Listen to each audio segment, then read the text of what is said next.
नमस्कार, मैं हूं अर्जिता मिश्रा। आप देख रहे हैं सी न्यूज़ भारत। वक्त हो चुका है न्यूज़ बुलेटिन का। जानते हैं फिलहाल की न्यूज़ बुलेटिन पर।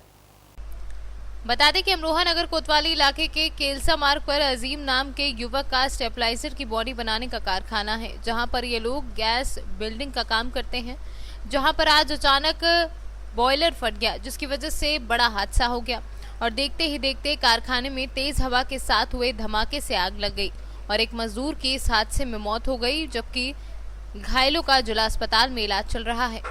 मामले में पुलिस अधिकारियों का कहना है कि एक की मौत हुई है, बाकी जो घायल हैं उन्हें इलाज के लिए अस्पताल में भेजा गया है।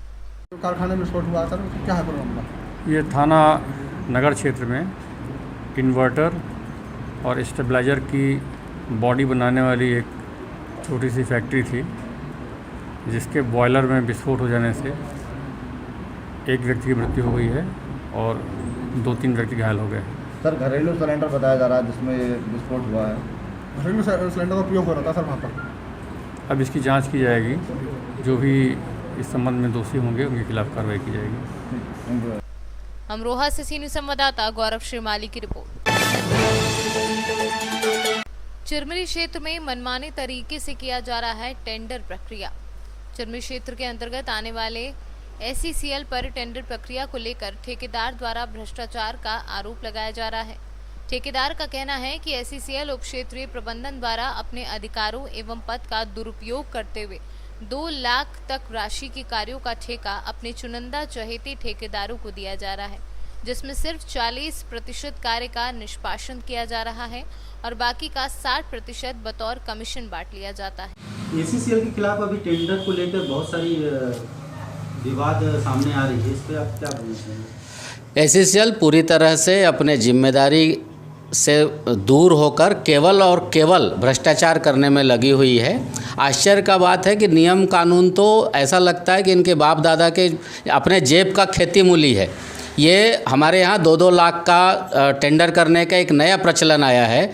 इस तमाम नियम कानूनों को दरकिनार करते हुए ये अपने चाहते ठेकेदारों को खुश करके और उनसे लगभग आधा 50% राशि लेने का एक नया नायाब तरीका इन लोगों ने खोज निकाला है। 2 लाख का टेंडर निकालते हैं, 1 लाख ठेकेदार से कुछ काम करवाते हैं 10, 20, 50 हज़ार का, और अधिकारी उसमें से 1 लाख शुद्ध रूप से ले लेता है। तो न केवल चिरमिरी OCP का बल्कि चिरमिरी SECL का भी यही उदाहरण है। SO सिविल के दफ्तर में तमाम ऐसे ठेकेदार, बाकायदा उन ठेकेदारों के बीच में आपस में लड़ाई न हो, कोई शिकायत न हो जाए, इसलिए औकात देखकर बड़े ठेकेदार को 10 काम, छोटे ठेकेदार को 2 काम, या कोई एकदम निरीह बेचारा है तो उसको 1 काम, लेकिन दिए सबको हैं इन लोग। तो ये इस तरह से मैं समझता हूँ कि नियम कानूनों का कोई डर नहीं रहा है। और मोदी जी के इस सरकार में मुझे लगता है कि जैसे अडानी और अंबानी को खुली छूट मिली है, उसी प्रकार हमारे चिरमिरी के अधिकारी भी छोटे अडानी और अंबानी बनाने में लगे हैं। और जो भी थोड़े मोड़े अच्छे काम भी होते थे, उन सब ठेकेदारों को चोरी करने का एक नया सिगुफा इन लोगों ने सिखाया है। और मुझे लगता है कि हमारा चिरमिरी जितना पैसा SECL का वेलफेयर के नाम से, निर्माण कार्यों के नाम से, जो निवासी क्षेत्र हैं, जो हाउस होल्ड एरिया हैं, उन घरों के रिपेयरिंग के नाम से जो पैसे खर्च किए गए हैं, मुझे लगता है कि वो पानी में बहा दिया गया है और इनकी उच्च स्तरीय जांच की आवश्यकता है। और मुझे ये भी आश्चर्य है कि लगातार RTI लगाने के बाद भी SECL के न तो जन सूचना अधिकारी सही जवाब देते हैं, न प्रथम अपीलीय अधिकारी देते हैं, न द्वितीय अपीलीय अधिकारी देते हैं। तो मुझे लगता है कि एक बहुत गंभीर समस्या है और इसे किसी विधानसभा या किसी लोकसभा किसी सदस्य के द्वारा लोकसभा में उठाए जाने की आवश्यकता है। परिचय बताएंगे अपने? मैं मनीष सिंह, सिविल कॉन्ट्रैक्टर हूँ। अभी आपके द्वारा SECL पे एक आरोप लगाया गया लिखित में टेंडर को लेकर, इस पर आप क्या कहना चाहेंगे? क्या है कि 24 तारीख को एक टेंडर निकला था OCM से, ओपन कास्ट चिरमिरी से, जिसका मैं फॉर्म भरने गया था, जिसके लिए चीफ इंजीनियर जो सिविल हैं उनका सिग्नेचर लगता है। मैं उनके ऑफिस गया, उनसे मैंने आवेदन देकर कहा कि मुझे टेंडर भरना है, मुझे टेंडर फॉर्म दिया जाए, उसके लिए सिग्नेचर कर दीजिए। उनके द्वारा कहा कि टेंडर आवंटित हो चुका है, आप दूसरे टेंडर में आइएगा। मैंने कहा भाई टेंडर तो अभी आपने निकाला नहीं, बोले तो आवंटित हो चुका है, अब इसको हम आपको नहीं दे सकते। तो इसके लिए फिर मैं सबेरिया साहब के पास गया, अनीस अहमद जी के पास, उनके पास गया। उनके पास एक लिखित आवेदन मैंने दिया कि मुझे टेंडर भरना है और मुझे ऐसा ऐसा बोला जा रहा है। तो अनीस अहमद जी ने कहा कि ठीक है, आप 2 दिन बाद आइए मिलने, ऐसा बोल दिया गया, बस हो गया। उसके बाद अभी तक किसी तरह की ना कोई कार्रवाई की बात हुई, ना मुझे टेंडर फॉर्म दिया गया।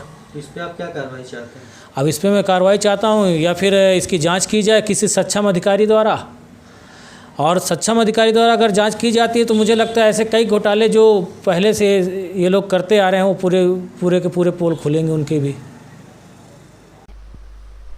कोरिया से सीनू संवाददाता मुश्ताक कुरैशी की रिपोर्ट।